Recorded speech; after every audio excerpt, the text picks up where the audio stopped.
कतिपय साथीहरु त ढुङ्गा हान्दै यहाँ नेता पनि भन्नु भएको छ। उतापट्टिको दाइहरुले उताको बाउलाई गाली गर्ने, बाबापक्षीहरुले दाइलाई गाली गर्ने। काले काले मिलेर खाउँ भाले भएको हो कि you scratch my back and I will scratch yours भन्ने भएको छ भने नेपाली जनताले सहेर बस्दैन। सदनमा होइन रेस्लिङ क्लबमा जानुस् तपाईहरु। बकमपसे गफ सुन्नका लागि जनताले तपाई हामीलाई निर्वाचित गराएका होइनन्। यी ठुला बडालाई चाहिँ कानुनी नलाग्ने, प्रधानमन्त्री ज्यूका विरुद्धमा पनि फौजदारी कसुरको मुद्दा छ, त्यो मुद्दा कहीँ पनि हलचलै नहुने, अनि चाहिँ सर्वसाधारण नागरिकले चाहिँ प्रहरीलाई आँखा झिम्काका भरमा चाहिँ लगेर कुटी कुटी तपाईको जेल हाल्ने, यो मेरो केसमा पनि तपाईको सुर्खेतमा बोलेकै भरमा मलाई आक्रमण गरेर तपाईको जेल हाल्ने। एत देश परशुतानम सोमकास दग्र जन्मनः, एत देश परशुतानम सोमकास दग्र जन्मनः सोम सोम चरित्र सिपछेरन पृथ्व्या सर्वमानव भन्छ। वीर गोर्खालीका देशलाई अहिले कायरका देश भनेर हामी चिन्न बाध्य पारिएका छन्। रुख दुईटा एउटा काट्यो भने दुईटा लगाउने नियम गर्नुस्, मलेसियाको काठ ल्याउनु पर्दैन। देशमा भएको सुनको कचौरा लगेर भिख माग्ने र भ्रष्टाचारी अपराधीहरूलाई कानुनी कारबाही गरौँ। यो कारबाही गर्न कसले रोक्दो रहेछ हेरौँ। यदि यो रोकियो भने रापरबाले रचनात्मक सहयोग गर्छ। सडक र सदन दुईटै ठाउँबाट आन्दोलन गर्ने प्रतिबद्धता व्यक्त गर्दै माननीय सदस्य श्री ज्ञानेन्द्र बहादुर शाही, समय 15 मिनट। त्यसपछि माननीय सदस्य श्री उपेन्द्र यादव।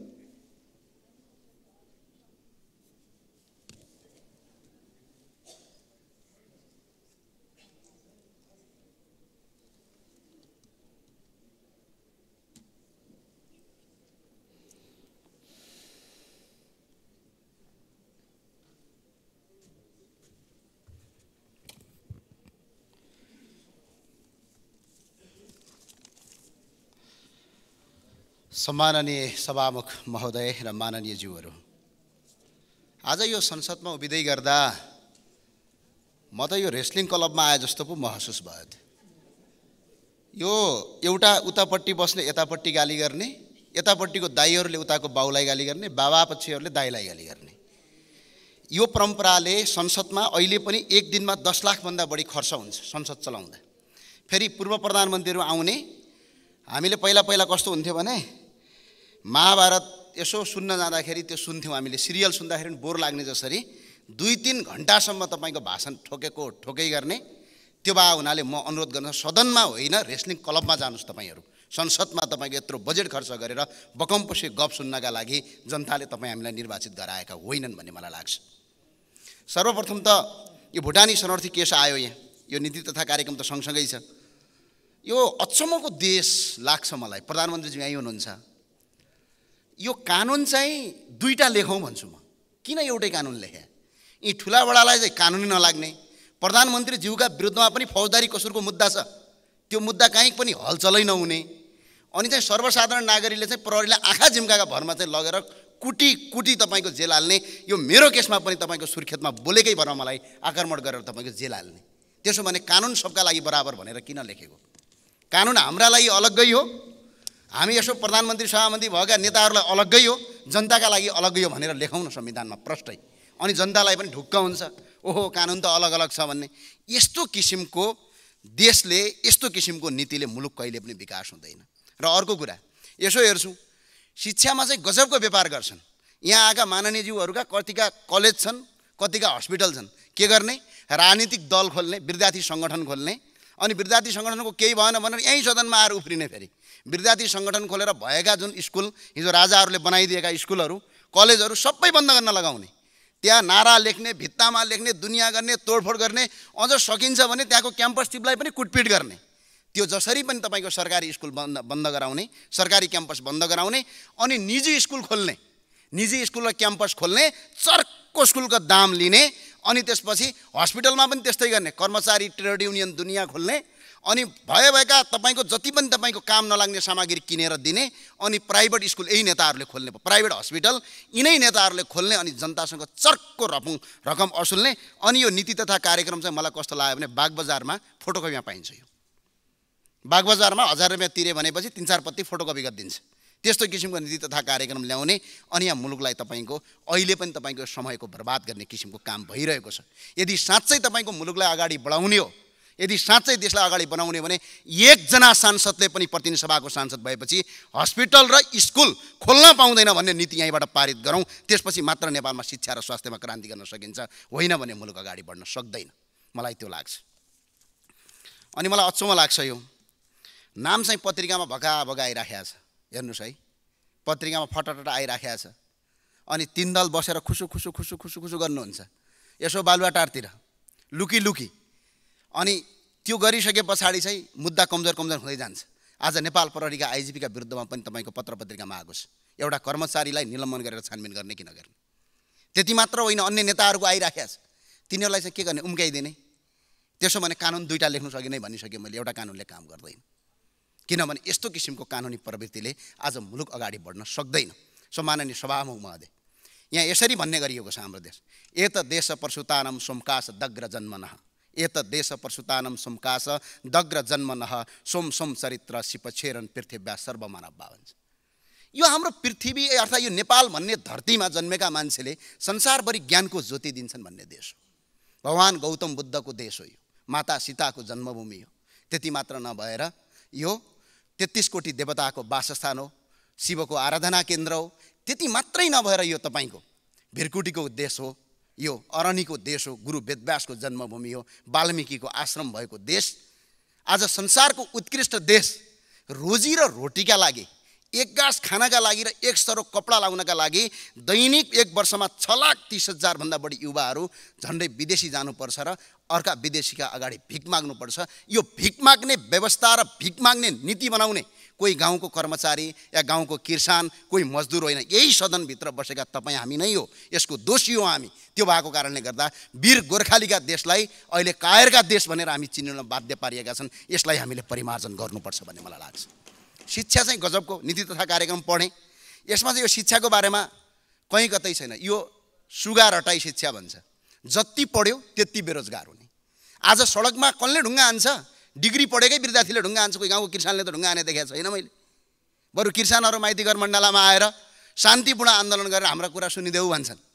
बिचरा किसानले भुक्तानी दिन पाउँदैनन्। को हान्छ भने कम्पसको विद्यार्थी हान्छ, को कति पढेको 2टा विषयमा डिग्री गर्यो।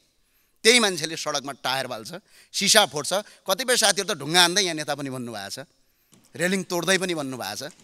त्यो भए हुनाले नेता बन्नका लागि चाहिँ अब ढुङ्गा हान्नै पर्ने, बस जलाउनै पर्ने, सिसा फोड्नै पर्ने, क्याम्पसका भित्तामा तपाईँको हुँदा नहुँदा किसिमका नारा लेख्नै पर्ने किसिमको प्रवृत्तिले आजको शिक्षा सुगा रटाई भन्छु। जति पढ्यो त्यति बेरोजगार, साक्षर त भइयो, शिक्षित भइएन। त्यो किसिमको शिक्षा पद्धतिले आज मात्रै यो देशबाट तपाईँको 5 वर्षमा 1,93,79,79,करोड रुपैयाँ तपाईँको 5 वर्षमा उच्च शिक्षा हासिल गर्नका लागि नेपालबाट पैसा बाहिरिएको छ। यहाँ गुणस्तरीय शिक्षा लागू गरौँ। संसारभरि शिक्षा जम्मा 2 प्रकारको हुन्छ। एउटा भनेको आध्यात्मिक शिक्षा हुन्छ, एउटा वैज्ञानिक शिक्षा हुन्छ। हाम्रो देशको यो शिक्षा चाहिँ कुन शिक्षा हो? सुगा शिक्षा हो। रट्यो तर जीवनमा कहीँ पनि काम लाग्दैन। त्यो कारणले गर्दा यो शिक्षा पद्धतिलाई चेन्ज गर्नुपर्ने, यसलाई परिवर्तन गर्नुपर्ने। कुनै पनि देश विकास जब मात्र हुन्छ तब शिक्षा पद्धतिमा र त्यसको तपाईँको पाठ्यक्रम परिवर्तन हुन्छ भन्यो। यहाँ कहीँ कतै पनि नीति तथा कार्यक्रममा त्यो लेखिएको छैन। र अर्को रोजगारीको कुरा रहेछ माननीय सभामुख महोदय। 80 लाखभन्दा बढी मान्छेहरू विदेश जान्छन्। अब रोजगारीमा 154 नम्बरमा के लेखा रहेछ भने रोजगारीका लागि नयाँ गन्तव्य खोज्ने रे, नयाँ मुलुकको गन्तव्य खोज्ने भनेको छ। यो देशमा रोजगारी नै हुँदैन भन्ने मानसिकता छ सरकारको।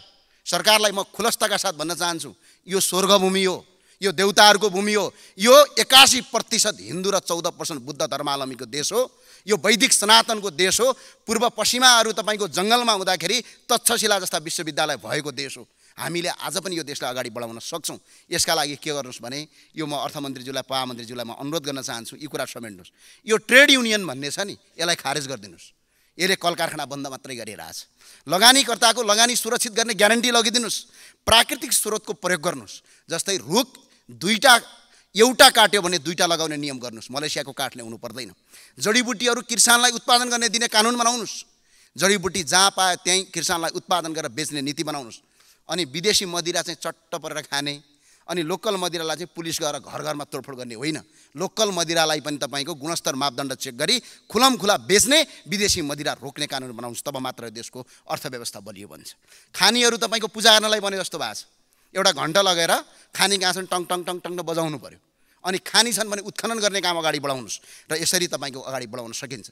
विश्वका 121 करोड हिन्दूहरूको पवित्र स्थल यो पशुपतिनाथ नेपाल हो। विश्वका 58 करोड बुद्ध धर्मावलम्बीको पवित्र स्थल लुम्बिनी हो। यसलाई सांस्कृतिक रूपमा होइन आर्थिक रूपमा हेरौँ, विश्वका 121 करोड हिन्दूहरू र 58 करोड बुद्ध धर्मावलम्बीहरूको 10% मात्र मान्छे नेपाल आयो भने 17 करोड मान्छे नेपाल आउँछ। 17 करोड मान्छेले नेपालमा गर्ने खर्च खरबौँ रुपियाँ हुन्छ। एकजना मान्छे पनि हाम्रो खाडीमा बेल्चा हान्न जानु पर्दैन। यहीँ तपाईँको रोजगारी सिर्जना गर्न सकिन्छ भन्ने कुरालाई अगाडि बुझौँ। अब आफ्नो देशमा भएको सुनको कचौरा लगेर भिख माग्ने परम्पराको हाम्रो देशको सरकार र हाम्रो देशको नीति छ। अनि भएको वैदिक सनातन सहितको हिन्दू राष्ट्र क्यान्सल गर्ने अनि 2-4वटा गरेर काचोकुचो गरेर के भनेर अर्कै गर्ने, यो किसिमको परम्पराले मुलुक बन्दैन। अब कृषिको कुरा गरौँ। यो मैले पढेँ, त्यो पढ्दै जाँदाखेरि त हिजो हाम्रा बाजे बडाजुले जसरी तपाईँको कृषि गर्नुहुन्थ्यो आज पनि हामी त्यही गरिरहेछौँ। खै आधुनिक कृषिको कुरा। अनि अघिल्लो वर्ष 2077-78 मा नेपालबाट 3 खर्ब 23 अर्ब 67 करोड रुपियाँ कृषिमा बाहिर गएको छ। अहिले 4 खर्ब रुपियाँ कृषिमा बाहिर जाँदैछ। चामल र धान हिजो हामी निर्यात गर्ने देश, आज चामल र भातका लागि तपाईँ हामी तडपिनु परेको छ। यो अवस्थामा किसानलाई अनि किसानलाई लिएर धेरै ठुलो काम गर्छु भने लेख्या यहाँ त कहीँ पनि देखिन। केही गर्नु पर्दैन। म एउटा सुझाव दिन चाहन्छु, रचनात्मक सुझाव। बिचौलियाको अन्त्य गर्नुहोस् कृषिमा। कृषिमा अनुदान कटौती गरौँ। यो पार्टीका कार्यकर्ता पाल्ने मात्रै भयो। मेरो जुम्ला जिल्लातिर त कर्णालीतिर गएको त को सरकार छ त्यही पार्टीको कार्यकर्तालाई करोडौँको अनुदान दिने, त्यो किसान पनि हुँदैन। अस्ति एक दिन चेक गर्न गएको 11वटा गोबी लाएर रहेछ 70 लाख रुपियाँ लगेछ। ल हेर्नुहोस् त, त्यस्तो किसिमको प्रवृत्तिले आज मुलुक धराशयी भएको छ। कृषि उत्पादनको किन्ने र बेच्ने जिम्मा सरकारले लिनुपर्छ। नेपालमा उत्पादन हुने कृषिजन्य वस्तुहरू विदेशबाट आयात रोकिनुपर्छ। भूमि बाँझो गर्नेलाई कानुनी कारबाही गरौँ। तर आज पनि हेर्नुहोस् त 10 रुपियाँ किलो टमाटर किसानले बेच्न पाएको हुँदैन। हामी 60 रुपियाँ किलो खान्छौँ। हामीले सस्तो पनि किन्न पाउँदैनौँ, किसानले त्यो मूल्य पनि पाउँदैन। अनि बिचौलियाले करोडौँ लाखौँ रुपियाँ तपाईँको हजारौँ प्रतिशत तपाईँको महँगो गर्छ। त्यो भएर बिचौलियाको अन्त्य गर्नका लागि सरकारले किन्ने र बेच्ने जिम्मा, किसानलाई किसान मात्रै बनाऊ न, किसानलाई किन व्यापारी बनाएको? किसानले त उत्पादन गर्ने हो। आज त किसान पनि हुनु पर्यो, व्यापारी पनि हुनु पर्यो। त्यो भएर यो देश धराशय भएको 4 खर्ब रुपियाँ विदेश जानबाट रोकिन्छ भने प्रधानमन्त्रीज्यू यो काम चाहिँ अगाडि नीति तथा कार्यक्रममा राख्नुभयो भने तपाईँ हामी सबैको भलो हुन्छ र यो देशको भलो हुन्छ भन्ने कुरा मलाई लाग्छ। अब खेलाडीको कुरा गरौँ। गजबको देश यो देश र यो संसारमा यदि राष्ट्र नेपाललाई यदि कसैले चिनाउँछ भने हामी जस्ता राजनीतिज्ञले चिनाउँदैनौँ। हामीहरूको त इमेज छ त, फटासटा के भनेर दुनियाँले लेखिराखेका छन्। हाम्रो इमेज त छैन। यदि यो देशको इमेज यदि कसैले बचाउँछ भने त्यो खेलाडीले बचाउँछ। खेलाडी बलियो भयो भने देश बलियो हुने हो। खेलाडीले राम्रो पर्फर्म गर्यो भने अर्थात् खेलाडीलाई अगाडि बढाउन सक्यो देशमा। तर अघिल्लो वर्षको बजेटमा 0.13% बजेट खेलाडीलाई रहेछ भने अहिले मिनिमम 2% जति बजेट लिनुपर्ने भन्ने छ। यो कस्तो लाग्छ भने मलाई यो ग्रन्थ पढे जस्तो फोटोकपी अनि ल्याएर यो थमथमाइदिएको छ। 4-5 दिन सदन चलाएको छ। यो बेकारको समय बर्बाद भइराखेको छ। त्यो कारणले गर्दा यसमा खेलाडीको बजेट बढाइयोस्। अब चलचित्र भनेको के हो? धेरैलाई लाग्दो यो मनोरञ्जन मात्र होइन। चलचित्र भनेको हाम्रो धर्म, संस्कृति, परम्परालाई अन्तर्राष्ट्रिय जगतमा चिनाउने एउटा माध्यम हो। तर आज चलचित्रमा यो अघिल्लो वर्षमा मात्रै 132वटा तपाईँको विदेशी फिल्महरूले नेपालमा फिल्म प्रदर्शन गरे। त्यसबाट 90 करोड रुपियाँ विदेश गयो। हामी अन्य देशको जस्तो नेपालमा पनि गरौँ न, कोटा सिस्टम लागू गरौँ। कतिवटा चलचित्र एक वर्षमा विदेशी लाग्न पाउने नियम गरौँ। नेपाली चलचित्र क्षेत्रको उत्थान मात्र होइन, हाम्रो धर्म, संस्कृति र परम्पराको पनि अन्तर्राष्ट्रिय जगतमा प्रचार हुन्छ र चलचित्र क्षेत्रबाट पनि लाखौँ मान्छेले रोजगारी सिर्जना गर्न सक्छन्। यो नीति तथा कार्यक्रममा लेखौँ। यसमा किन कन्जुसाइ गरेको? अर्को कपडा हेर्नुहोस् त।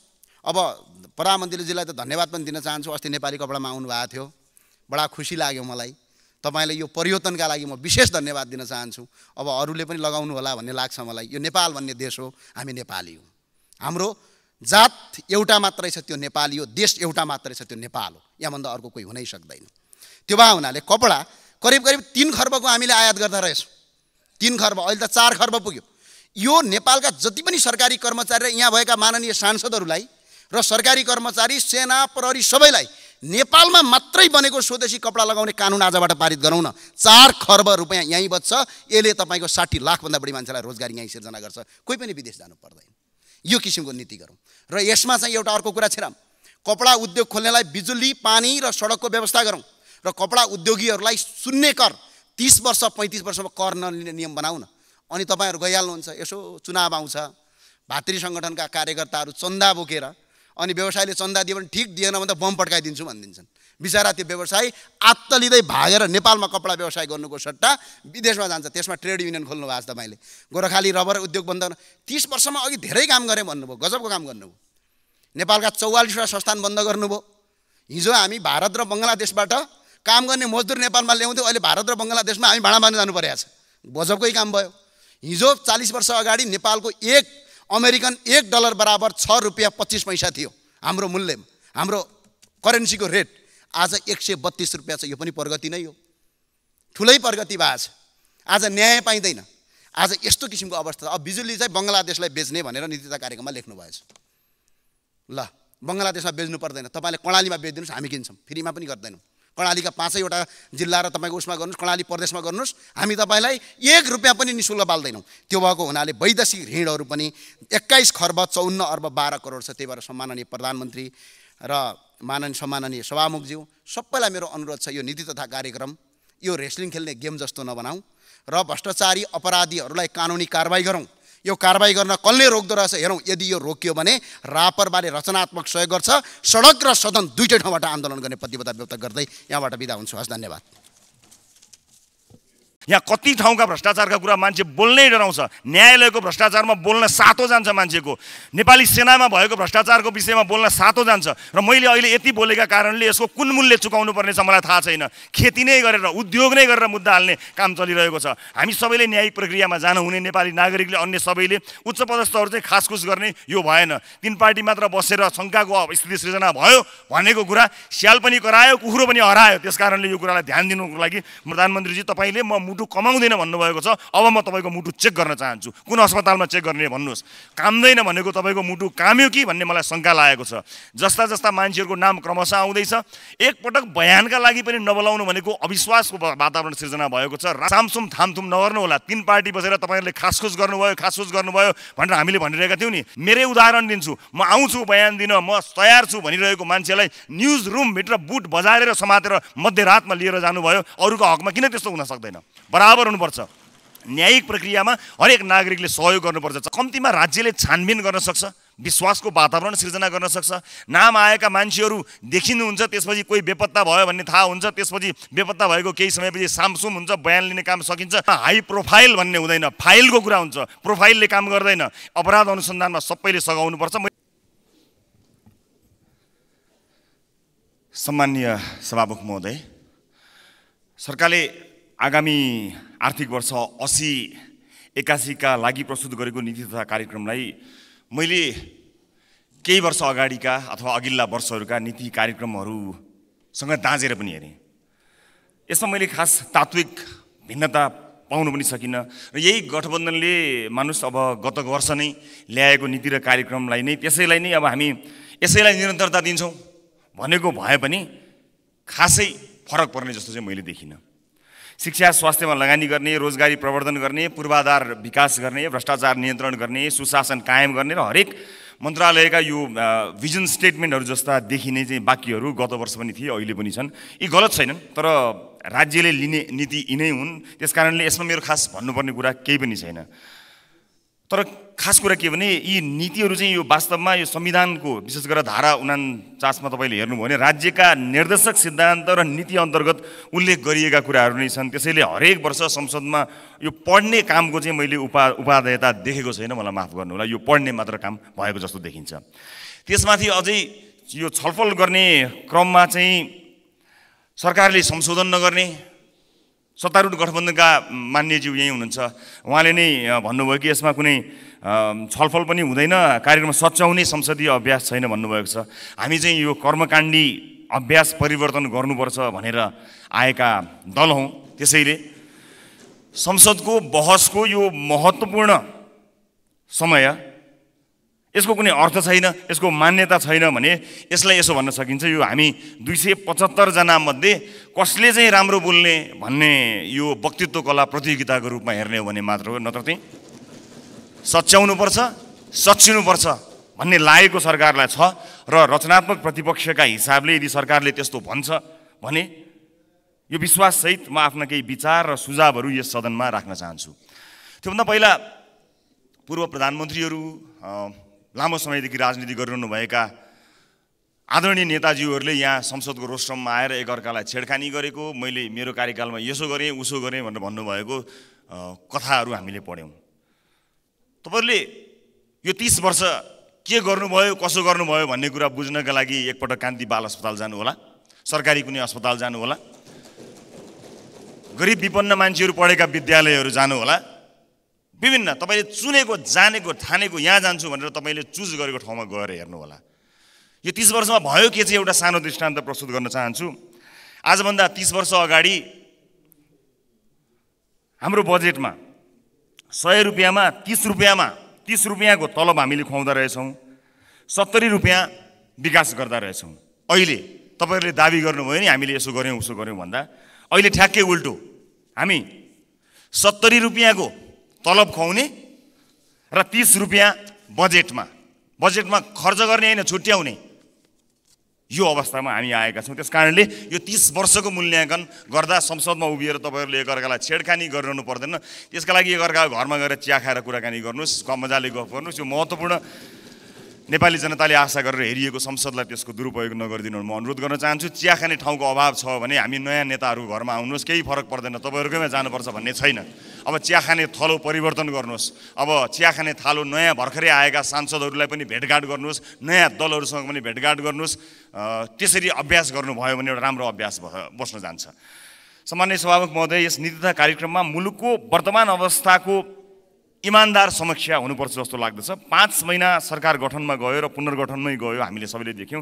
खासै केही गर्न नसकिएकाले आर्थिक वृद्धि अत्यन्त न्यून हुने अवस्था सृजना भएको तथ्यलाई आत्मसात गरेर मात्रै आगामी वर्षको नीति तथा कार्यक्रम बन्नु पर्थ्यो। समीक्षाकै कुरा गर्दा सरकारले संविधान कार्यान्वयनपछि पहिलो 7 वर्षमा भूकम्प, कोभिड-19, डेङ्गु आदिले अर्थतन्त्रमा चुनौती सृजना गरेको भन्दै हाम्रो आर्थिक क्रियाकलापमा सबैभन्दा असर गरेको कुरा यिनै कुराहरू भन्यो। तर हाम्रो आर्थिक क्रियाकलापमा सबैभन्दा बढी असर गरेको नाकाबन्दी भन्न सरकारले छुटाएछ कि डराएछ त्यो म अहिले भन्न सक्दिनँ, तर देख्न सकिएन। नाकाबन्दी बिर्सिने विषय होइन। अर्थतन्त्र अन्योलको स्थितिमा छ, तैपनि यसलाई राजनीतिक र प्रशासनिक नेतृत्वले गम्भीरताका साथ लिएको देखिँदैन। अरूलाई मितव्ययी बन्न सुझाव दिने सरकार आफैले फजुल खर्चमा प्रोत्साहन गरिरहेको देखिन्छ। राज्यले लिने आर्थिक एवं कर नीतिहरू अत्यन्तै विवादास्पद, पूर्वाग्रही, भेदभावपूर्ण हुने गरेका छन्। करका दरहरूमा गरिएको परिवर्तन अर्थतन्त्रको समग्र हितका लागि नभई निश्चित क्षेत्र व्यवसायीलाई लाभ पुर्याउने उद्देश्यका जस्ता देखिन्छन्। राजनीतिक दल र नेतासँग सामिप्यता भएका व्यापारी व्यवसायीहरूसँग प्रभावित भए जस्तो देखिन्छ र वास्तवमै यो मुलुकका लागि केही गर्छु भनेर कर तिरेर नियम कानुनको अधीनमा रहेका व्यापारी व्यवसायीहरू मार परेको यो अवस्था छर्लङ्ग देखिएको छ। त्यसलाई सम्बोधन गर्ने कुरा मैले देखेको छैन। नीति कार्यक्रममा तीनै तहको सरकारको बजेट निर्माणदेखि यो कार्यान्वयन प्रक्रियासम्मको पुनरावलोकन गर्ने, प्रदेश सरकार र स्थानीय सरकारलाई आफ्ना केन्द्रहरूलाई राष्ट्रिय राजमार्गसँग जोड्न लगाउने जस्ता कार्यक्रम समेटिएको देखेँ। यस्ता कुरा यो सङ्घीय सरकारले गर्ने हो भने प्रादेशिक संरचनाको काम केका लागि राखिएको? सरकार मन्त्री, प्रदेश सभा सदस्य, प्रदेश प्रशासनको राज्यलाई भार थप्ने बाहेक अरू काम के? आफ्नो सरकार निर्माण गर्न, बजेट निर्माण गर्न केन्द्र चाहिने यस्तो संरचनालाई सुधार गर्नुपर्नेमा नीति तथा कार्यक्रमले यसलाई अझ बढी थप घाँडो बनाउने काम गरिरहेको छ। त्यसैगरी स्थानीय तहमा साधन स्रोतको व्यापक दुरुपयोग हुने गरेको तथ्य यो महालेखाको प्रतिवेदन लगायतले देखाएकै छ। स्थानीय तहमा चाहिँ बेरुजु भएको रकम 11 खर्ब 4 अर्ब भएको देखिन्छ। यो गाउँ-गाउँमा सिंहदरबार पुग्यो भनेर प्रचार गरिएका स्थानीय तहहरूलाई जवाफदेही बनाउने ठोस कार्यक्रम मैले देख्न सकिनँ। केन्द्र 25वटा मन्त्रालयबाट चल्न सक्छ, प्रदेशलाई 13-14वटा मन्त्रालय चाहिएको छ, अझै विभाजन गरेर राज्य मन्त्री समेत बनाउने खेल चलिरहेको छ। मैले यो बुझ्न सकेको छैन। यसलाई रोक्ने नीति मैले देख्न सकेको छैन। निर्वाचन प्रणाली, खर्चिलो निर्वाचन प्रणालीको कुराकानी आयो। स्रोत र साधनको सीमितता हाम्रो अर्थतन्त्रको सबैभन्दा ठुलो समस्या हामी सबैलाई थाहा भएको छ। तर हाम्रो प्रशासनिक संरचना र राज्य सञ्चालनका विधिहरू भने अत्यन्त महँगा छन्। जस्तो निर्वाचन प्रणालीकै कुरा साथीहरूले गर्नुभयो। मैले मेरो निर्वाचनमा 9 लाख लगभग खर्च गरेँ। त्यो मैले गरेको खर्च हो, तर त्यसमा स्वस्फूर्त रूपमा अरू मानिसहरू हिँडेका छन्, दौडिएका छन्, यो अलग कुरा हो। उनीहरूले आफ्नो खर्च आफ्नै पकेटबाट गरे, मैले दिनु परेन, मैले बुझाउनु परेन। तर मेरै पनि खर्च 9 लाख हाराहारी भयो। यो मैले निर्वाचन आयोगलाई बुझाएको कुरा हो। तर यहाँ सबै त उपस्थित हुनुहुन्न, सम्झेर छातीमा हात राखेर भन्नुहोस् त, यो निर्वाचन प्रणालीबाट कयौँ पार्टीहरूमा टिकट पाउनका लागि कति पैसा बुझाउनु पर्यो? त्यो टिकट प्राप्त गरिसकेपछि चुनावमा जान कति पैसा खर्च गर्नु पर्यो, कति बुझाएर प्राप्त गर्नु पर्यो, अनि त्यो पैसा कहाँबाट असुल उपर हुन्छ? यहाँ ठुल्ठुला कुरा गर्ने कयौं माननीय ज्यूहरूले पनि कुन ढङ्गले राजनीतिक यात्रा अगाडि बढाउनु भयो र कुन बाटो हुँदै संसद आउनुभयो भन्ने कुरा छर्लङ्ग छ। त्यसकारणले यो निर्वाचन प्रणाली अत्यन्त खर्चिलो निर्वाचन प्रणाली छ, यसलाई ध्यान दिनुपर्ने अवस्था देखिन्छ। त्यसैगरी स्वदेशी र विदेशी लगानी प्रवर्धन गरी उद्यमशीलतालाई बढावा दिने कुरामा ठोस कार्यक्रम खास देखिएको छैन। गरी खाने वातावरण बनाइदिए पुग्छ भन्ने कुरामा हामीले जोड लगाउन खोजेको। जस्तो कुनै मुलुकले हामीलाई 5 अरबको अनुदान दिन्छु भन्यो भने त्यो 5 अरबको अनुदान होइन, बरु 1 अरबको लगानी खोजौँ, लगानी गर्ने वातावरण सृजना गरौँ जसले जब क्रिएसन गर्छ, हाम्रो अर्थतन्त्रलाई चलायमान गराउँछ। मुलुकमा नै राम्रो गरिरहेका विदेशी लगानी कम्पनीहरूले समेत थप लगानी गर्न नसकेको यहाँ अवस्था रहेको छ।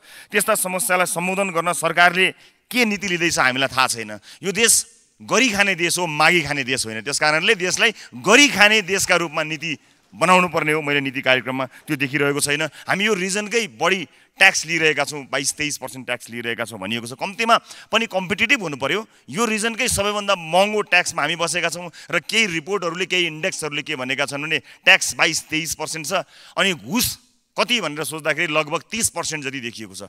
लगभग 50% पैसा यसरी खर्च गरिसकेपछि बाँकी 50%बाट कसरी व्यापारी, व्यवसायी, उद्योगीहरूले कसरी अगाडि बढ्न सक्लान्, कसरी गरी खालान्, यो अत्यन्त हेर्नुपर्ने विषय हो। त्यसकारणले यो कम्पिटिटिभ होस्। त्यसमाथि पनि यो ट्याक्स पे गर्ने कुरा पनि यति धेरै हाई ट्याक्स मात्र होइन, यो एकदमै सुपर कम्प्लिकेटेड 17 ठाउँमा बुझ्नुपर्ने, जानुपर्ने यो झन्झटिलो अवस्था छ। यसलाई सम्बोधन गर्ने कुरा नीति तथा कार्यक्रममा मैले देखेको पनि छैन। ठुलो फरेन इन्भेस्टमेन्ट यो अवस्थामा आउने सम्भावना पनि छैन। यो होइन कि देश सानो हुँदैमा मल्टिनेसनल कम्पनीहरू अथवा ठुला अलिकति रेपुटेड कम्पनीहरू लगानी गर्न नआउने होइन। इराक, अफगानिस्तानमा पनि कम्पनीहरू लगानी गरिरहेका छन्। लगानी गर्ने वातावरण हरेक ठाउँमा काहीँ न काहीँ हुनसक्छ। तर घुस खुवाएर लगानी गर्नुपर्ने देशमा रेपुटेड कम्पनीहरू आउँदैनन्, घुस नखुवाइकन लगानी गर्न सकिँदैन भन्ने कुराको एउटा मेसेज गएको हुनाले यहीँ पनि फरेन इन्भेस्टमेन्ट लिएर यहीँ लगानी गरेका कम्पनीहरूको पनि अनुभव राम्रो छैन। उनीहरूलाई विभिन्न युनियनहरू खोलेर बन्द हडताल गरिदिने, अनि विभिन्न नीति निर्माताहरूलेदेखि लिएर इभन समाचारहरूमा समेत पैसा मागेर हैरानी गर्ने कारणले कसैले सोध्यो भने नेपालमा इन्भेस्ट गर्न आउँ भनेर कसैलाई भन्यो भने त्यो रेकमेन्ड गर्ने अवस्थामा अहिले एक्जिस्टिङ मानिसहरू पनि छैनन्। त्यसकारणले यसलाई ध्यान दिएर नीति कार्यक्रम बनाएको जस्तो मैले देखेको छैन, पाएको छैन। कृषिको कुराकानी गर्दा किसानलाई आवश्यक पर्ने रासायनिक मल, बिउ बिजन लगायतका कृषि सामग्रीहरूको सिजन हुनुभन्दा अगाडि लगभग 3 महिना अगाडि नै व्यवस्था हुनुपर्ने हो। तर खै सरकारले यसतर्फ कुनै गम्भीरता देखाएको मैले देखेको छैन। अब देखिन थाल्छन् जब मल बिउ चाहिन्छ त्यतिखेर किसानहरू सडकमा आउनुपर्छ। खेतमा जानुपर्ने किसानहरू, आफ्नो बाली उब्जनी गर्नमा जानुपर्ने किसानहरू काठमाडौँ आउनुपर्छ, सिंहदरबार आउनुपर्छ। यो अवस्था सिर्जना भएको छ। त्यसै गरी कुनै पनि लगानीकर्तालाई नेपालमा व्यवसाय सुरु गर्न अत्यन्त झन्झटिलो छ। दर्ता गरेर सबै स्वीकृति प्राप्त गर्न एकदमै असल भयो भने 22-25 दिन, नत्र 6 महिनादेखि 1 वर्षसम्म लाग्छ। यो झन्झटिलो प्रक्रिया छ। न्युजिल्यान्डको तपाईँले एक्जाम्पल हेर्नुभयो भने हाफ डेमा व्यवसाय दर्ता भएर त्यो सेकेन्ड हाफ डेमा, सेम डेको सेकेन्ड हाफ डे चाहिँ उसले रेभेन्यू जेनेरेट गर्न सुरु गर्छ, ट्याक्स दिन सुरु गर्छ। त्यस्तो किसिमको व्यवस्था छ। यसमा मैले त्यस्तो कुरा देख्न सकिनँ। यस्तो आर्थिक स्थितिमा सरकारले कमसेकम पनि 70-72 घन्टामा नै व्यवसाय दर्ता गरेर त्यस पछाडिको घन्टामा आफ्नो व्यवसाय सुरु गर्न सक्ने वातावरण बनाउन सक्नुपर्ने थियो, त्यो गर्न सकिएको छैन। निजी क्षेत्रको मनोबल अत्यन्त खस्किएको छ। तसर्थ सबै सरकारवालाहरूबाट अविलम्ब सकारात्मक पहल भएन भने यसले अर्थतन्त्र, राजस्व लगानी, रोजगारीमा ठुलो नकारात्मक प्रभाव पार्नेछ र सोको प्रभाव देखा पर्न समेत थालिसकेको छ। नीतिगत अस्थिरता अर्को एउटा चुनौतीको रूपमा देखिएको छ। अघिल्लो सरकारले लिएको नीति पछिल्लो सरकारले परिवर्तन गरिदिने। विद्युतीय गाडीकै कुराकानी गरौँ, करका दरहरू 2 वर्षमा 3 पटकसम्म हेरफेर हुनु एउटा उदाहरण मात्र हो। राज्यले लिने नीतिमा स्थायित्व भएन भने उद्यमी व्यवसायीहरूको मनोबल खस्कन्छ। यो कुरामा ध्यान दिएको देखिँदैन। अर्को 1800 किलोमिटर चाहिँ खुला सिमाना भएको मुलुकमा उच्च दरमा राजस्व लाग्ने वस्तुको आयातमा प्रतिबन्ध लगाइएको छ। तर प्रतिबन्ध लागेका ती सामान बजारमा छाप्ती पाइएको छ। हामीले यसै पनि देख्न सक्छौँ।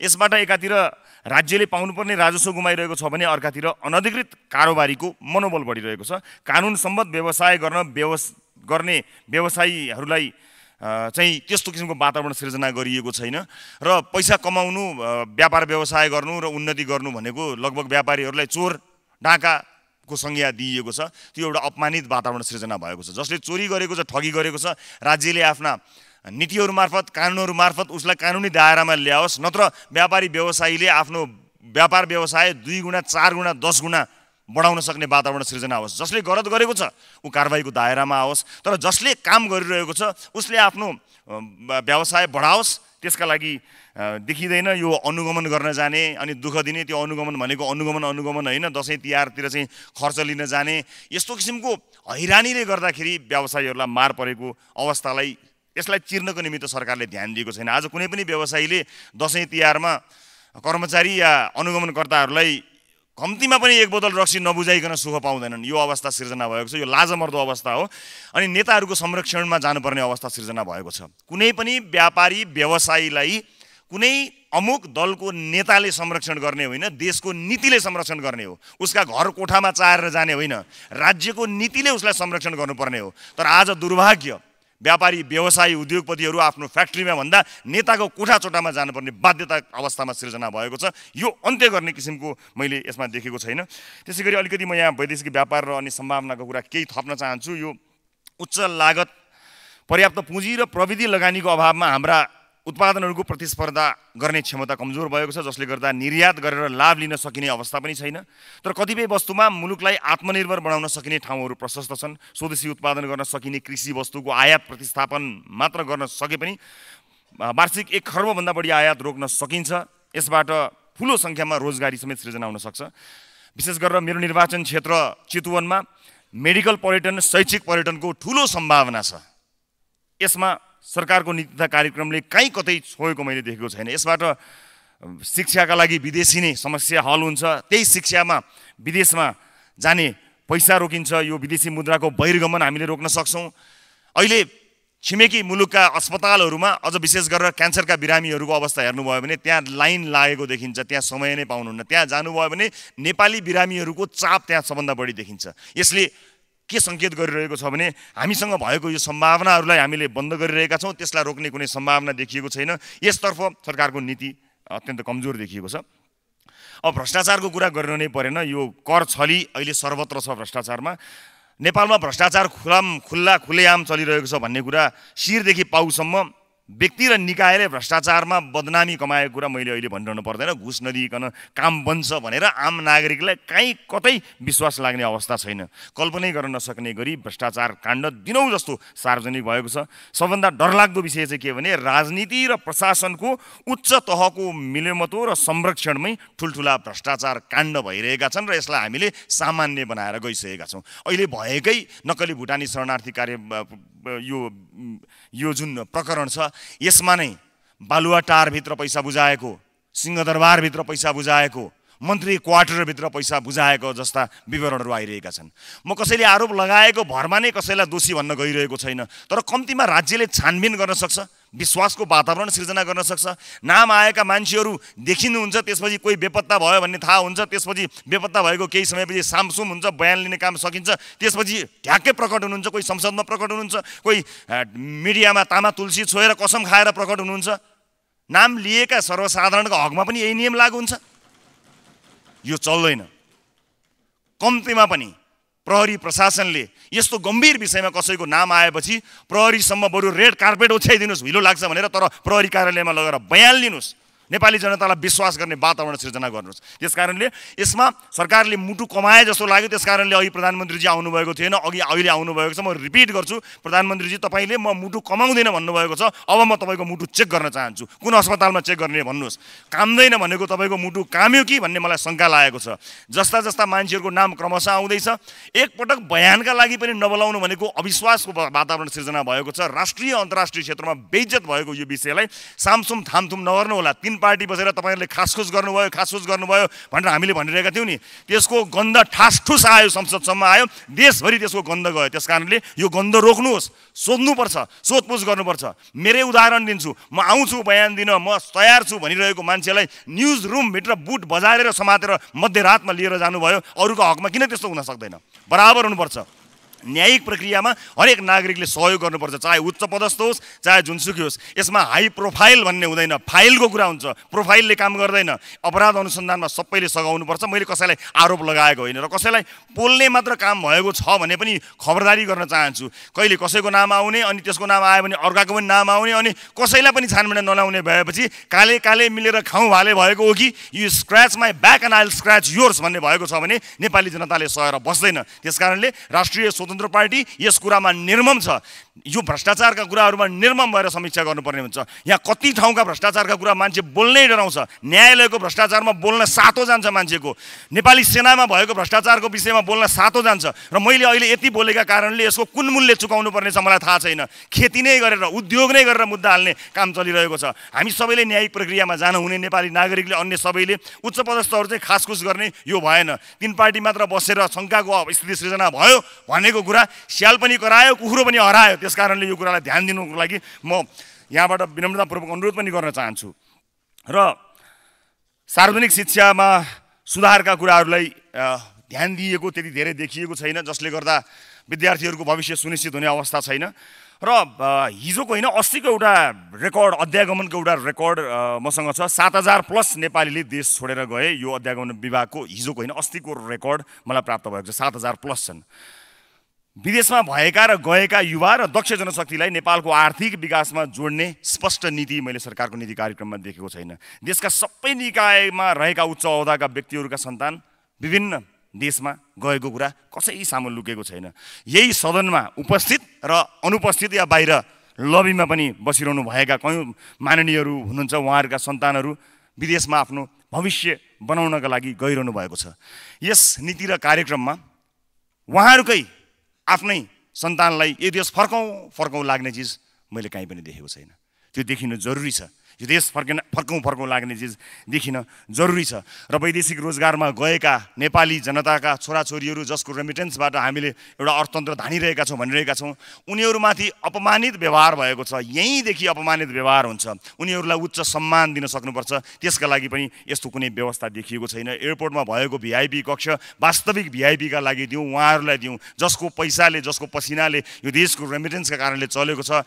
उहाँहरूलाई अपमानित गरेर हामी नीति निर्माता का लागि VIP कोठा राख्नुको कुनै अर्थ छैन। त्यसकारणले VIP कोठा उहाँहरूलाई दिउँ जसका पसिनाले मुलुक सिञ्चित भएको छ। म विनम्रतापूर्वक अनुरोध गर्न चाहन्छु। सरकारले विदेशमा भएका नेपाली नागरिकको भोटिङ राइट्सको सुनिश्चितताको कुरा गरेको छ, मतदान गर्ने अधिकारको सुनिश्चितताको कुराकानी गरेको छ।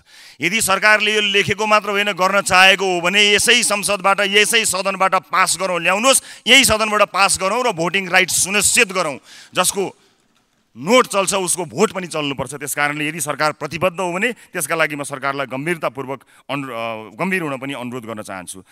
विशेष गरेर यो अशक्त नागरिकहरूप्रति पनि मैले अलिकति उदासीनता देखेँ नीति कार्यक्रममा। फाइदा हुने नदेखेर हो कि क्या हो, शारीरिक रूपमा अशक्त नागरिकप्रति राज्य अत्यन्त उदासीन जस्तो देखिएको छ। अपाङ्गता भएका नागरिकले राज्यको अनिवार्य कर्तव्यभित्र पर्ने शिक्षा स्वास्थ्य जस्ता सेवामा पहुँच पाउन सकेका छैनन्। न त पहुँच दिने कार्यक्रमहरू नै राज्यले ल्याउन सकेको छ।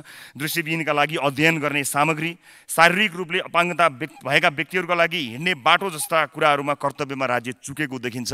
म एउटा दृष्टान्त यहाँहरूलाई बताउँछु। कयौँ दृष्टिविहीन साथीहरू जब राति विभिन्न ठाउँमा काम गरेर फर्किनुहुन्छ, रातको अँध्यारोमा हिलो बाटोमा उहाँहरूलाई सडकमा भएका कुकुरहरूले टोक्छन् र घाइते खुट्टा जिउ लिएर उहाँहरू आफ्नो गन्तव्य पुग्नुहुन्छ। सरकारले यसतर्फ गम्भीरतापूर्वक ध्यान दियोस्। यस्तो हुनु हुँदैन। यो संसार, यो समाज, यो देश हामी सबैका लागि हो। उहाँहरू सबैका लागि, अझ हामीलाई भन्दा पनि बढी अझ शारीरिक रूपमा अपाङ्गता भएका व्यक्तिहरूका लागि चाहिन्छ। नीति र कार्यक्रमले त्यस्ता कुराहरूलाई ध्यान दिएको मैले पाएको छैन। समग्रमा नीति कार्यक्रममा भएका केही राम्रा पक्षहरूबारे पनि मैले जानकारी गराएँ नै। वर्तमान आर्थिक अवस्थाको इमान्दार समीक्षा नभएको कुरामा मैले अलिकति जोड दिन खोजेको छु र कार्यक्रम कार्यान्वयन होलान् भन्ने विश्वास दिने पर्याप्त योजनाहरू छैन। यस्तो गरिनेछ भन्नु सामान्य कुरा हो, तर कसरी गरिनेछ भन्ने कुराको जब हामीले जवाफ दिन सक्दैनौँ भने यी सबै गरिनेछमा सीमित हुनेछ र आम नागरिकले त्यसको योजना प्राप्त गर्न सक्दैनन्। हामीले यहाँ बसेर आज नीति कार्यक्रम, यो देशको नीति र कार्यक्रम यो 1 वर्ष सरकारले यस्तो गर्नेछ भनिरहँदा जसका लागि यस्तो गर्नेछ भनेर यी किताबहरू लेखिएका छन्, यी अक्षरहरू भरिएका छन्, तिनको अवस्था के छ भन्ने कुरा बुझ्न जरुरी छ। आज यसले आशा जगाउन सकेको छ कि छैन, यो महत्त्वपूर्ण कुरा हो। र यसको जुन प्रक्रिया हामीले भनेका छौँ, हामीले यो सम्मानित सदनको यति महत्त्वपूर्ण समय, यतिका दिनहरू खर्च गऱ्यौँ, तर दुःखको कुरा हामीले भनेका कुराहरू आउने बजेटले समेट्ने कहीँ कतै छाँटै देखिएको छैन, कहीँ कतै झुकिएर गएछ भने पनि त्यो एउटा संयोग मात्र मानिने अवस्था छ। देशको वास्तविक चित्रण नै हामीले बुझ्न सकेका छैनौँ, देशको स्टडी नै हामीले राम्रोसँग गरेका छैनौँ कि क्या हो। हरेक वर्ष नीति कार्यक्रम आउँदाखेरि लक्षित वर्गसम्म त्यो पुग्न सकेको छैन। प्रत्येक दिन यो देश छोडेर जाने मान्छेहरूले आजको हाम्रो यो बहसलाई कसरी हेर्छन् थाहा छैन, हरेक वर्षको यो बहसलाई कसरी हेर्छन् थाहा छैन। तर तिनलाई रोक्ने, तिनलाई स्वदेशमै सम्भावना छ भन्ने र भविष्यमा केही गर्न सकिन्छ भन्ने किसिमका कुनै योजनाहरू छैन। आज यो देश छोडेर जाने मानिसहरूको लर्को लागिरहँदा हामीले वातावरण बनाउन सकेनौँ र बाध्य भएर मानिसहरू यो देश छोडेर गए, विदेशमा पुगेका छन्। त्यहाँ भएका कूटनीतिक नियोगहरूको त्यहाँको स्रोत साधनको एकपटक समीक्षा गरिहेरौँ त। 2-4 ठाउँमा दसैँ तिहार मनाउने, 1-2वटा कूटनीतिक भेटघाट गर्ने र पासपोर्ट लगायतका त्यहाँ भएका नेपालीहरूलाई कागजपत्रमा सहयोग गर्ने किसिमको संरचना, हिजो बनाइएको संरचनाबाट आज लाखौँ लाख नेपालीहरू त्यहाँ गइरहँदा त्यही संरचनाले, त्यही कर्मचारी तन्त्रले, त्यही सिस्टमले काम गर्छ होला त। विदेशमा अलपत्र परेका छन्, मुद्दा लागेका छन्, मुद्दा लागेकाहरूको कतिको झुटो मुद्दा लागेको छ, यता परिवार अलपत्र छ, हेरिदिने कोही छैन, राजदूतावासहरू छन्, तर तिनको संयन्त्रले ती लाखौँ मान्छेलाई छुनै सक्दैन। हामीले नीति बनाउँदाखेरि त्यसतर्फ ध्यान दिन सकेनौँ। त्यसैले म सम्मान्य सभामुख मार्फत सरकारको यसमा गम्भीर ध्यान आकर्षण गराउन चाहन्छु। समग्रमा एउटा रचनात्मक प्रतिपक्षीको भूमिका निर्वाह गर्न राष्ट्रिय स्वतन्त्र पार्टी सदनमा उपस्थित भएको छ। हामी विरोधका लागि विरोध गर्ने पक्षमा छैनौँ। सरकारले गरेको राम्रो कामलाई हामी दिल खोलेर राम्रो भन्न अलिकति पनि कन्जुस्याइ, हिचकिचाइ गर्दैनौँ।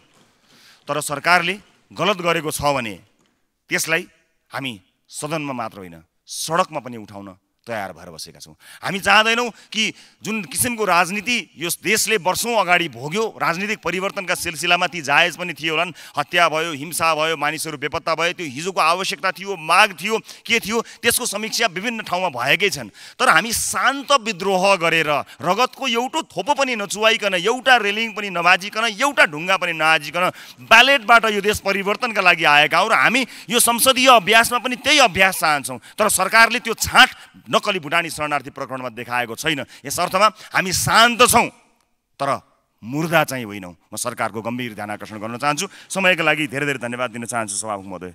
नमस्कार।